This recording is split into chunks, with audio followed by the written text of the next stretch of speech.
Assalamualaikum warahmatullahi wabarakatuh. Perkenalkan, nama saya Sabila Eka Septi, NIM A1C319047. Saya dari Pendidikan Fisika Reguler B, Universitas Jambi. Saya akan menjelaskan tentang sumber energi pada bintang. Sebelumnya, saya akan menjelaskan tentang bintang. Apa pengertian dari bintang? Bintang merupakan benda langit yang memancarkan cahaya. Terdapat bintang semu dan bintang nyata. Bintang semu adalah bintang yang tidak menghasilkan cahaya sendiri, tetapi memantulkan cahaya yang diterima dari bintang lain. Sedangkan bintang nyata adalah bintang yang menghasilkan cahaya sendiri. Secara umum, sebutan bintang adalah objek luar angkasa yang menghasilkan cahaya sendiri, atau biasa yang disebut dengan bintang nyata. Bintang adalah objek astronomi yang paling dikenal luas dan mewakili blok bangunan dua galaksi yang paling mendasar. Bintang adalah bola gas bercahaya di mana sebagian besar unsur pembentuk bintang adalah hidrogen dan helium yang disatukan oleh gravitasinya sendiri. Temperaturnya sangat tinggi di intinya sehingga terjadi fusi nuklir, menghasilkan energi. Tekanan luar gas yang dipanaskan oleh fusi diimbangi oleh tarikan gravitasi ke dalam, membuat bintang berada dalam keseimbangan hidrostatik. Keseimbangan kekuatan hidrostatik ini berlangsung selama sebagian besar kehidupan bintang, mempertahankan suhu tetapnya. Menurut ilmu astronomi, definisi bintang adalah semua benda masif atau bermassa antara 0,08 hingga 200 massa matahari yang sedang dan pernah melangsungkan pembangkitan energi melalui reaksi fusi nuklir. Oleh sebab itu, bintang katai putih dan bintang neutron yang sudah tidak memancarkan cahaya atau energi tetap disebut sebagai bintang.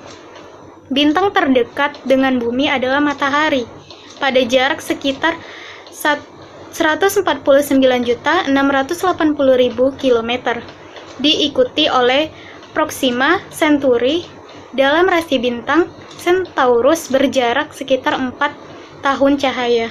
Bagaimana proses terbentuknya bintang? Bintang terbentuk ketika gravitasi menyatukan materi dan ketika kepadatan dan suhu di pusat bintang cukup tinggi. Fusi nuklir mulai menghasilkan energi. Bintang terbentuk di dalam awan molekul, yaitu sebuah daerah medium antar bintang yang luas dengan kerapatan yang tinggi.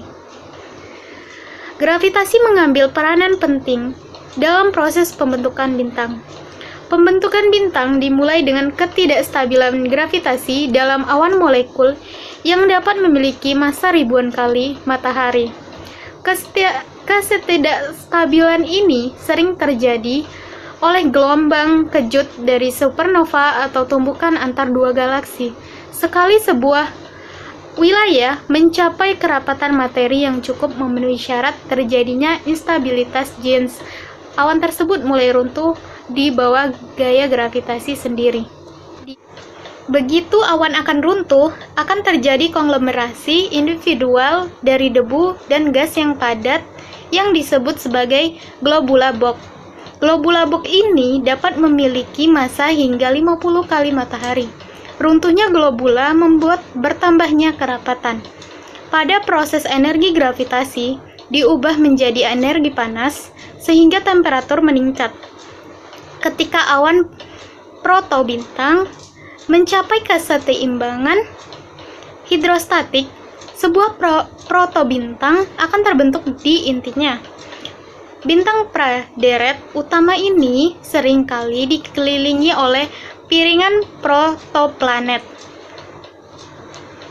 Pengerutan atau keruntuhan awan molekul ini memakan waktu hingga puluhan juta tahun. Ketika peningkatan temperatur di inti protobintang mencapai kisaran 10 juta Kelvin, hidrogen di inti terbakar menjadi helium dalam suatu reaksi termonuklir. Reaksi nuklir di dalam inti bintang menyuplai cukup energi untuk mempertahankan tekanan di pusat sehingga proses pengerutan berhenti.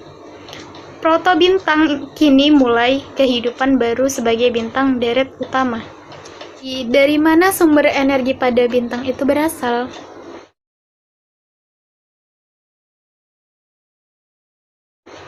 Rantai dari proton-proton tersebut menghasilkan energi.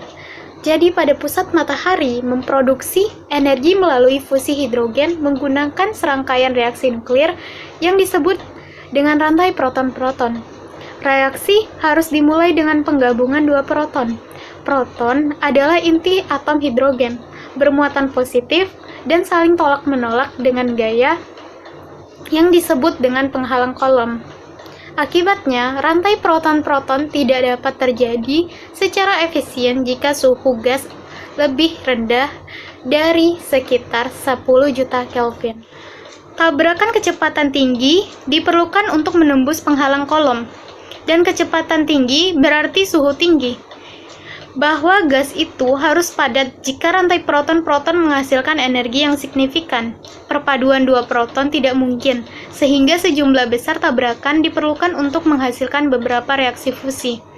Lebih jauh, satu siklus tunggal melalui rantai proton-proton hanya menghasilkan sedikit energi, sehingga diperlukan sejumlah besar reaksi fusi untuk memasok energi untuk memberi daya pada bintang.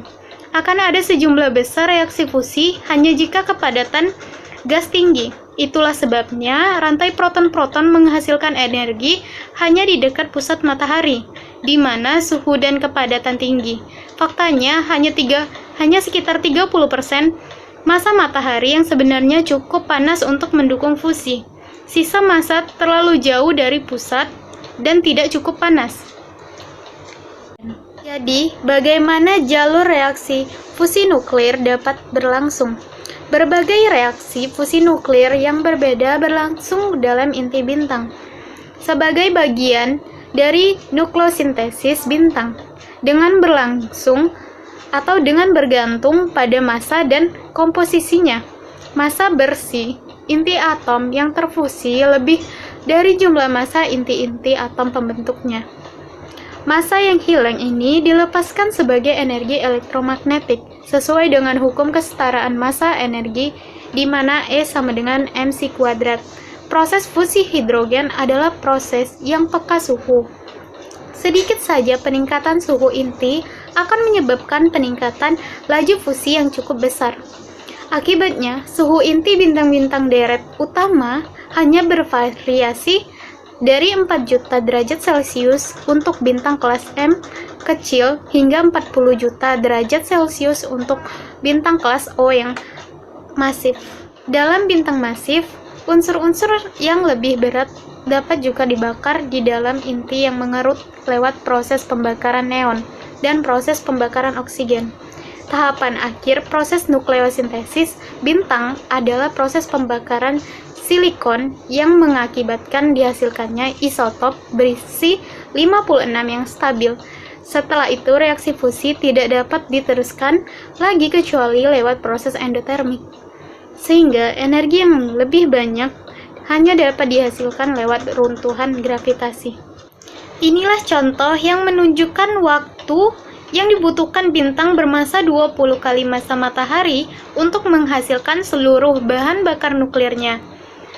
Bintang ini masuk dalam kategori bintang kelas O yang berukuran 8 kali jari-jari matahari dan memiliki luminitas sekitar 62.000 kali matahari. Berikut tabelnya.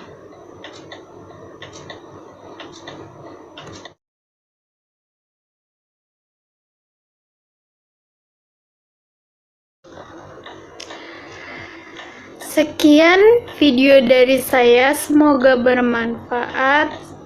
Terima kasih telah menonton. Saya akhiri, wassalamualaikum warahmatullahi wabarakatuh.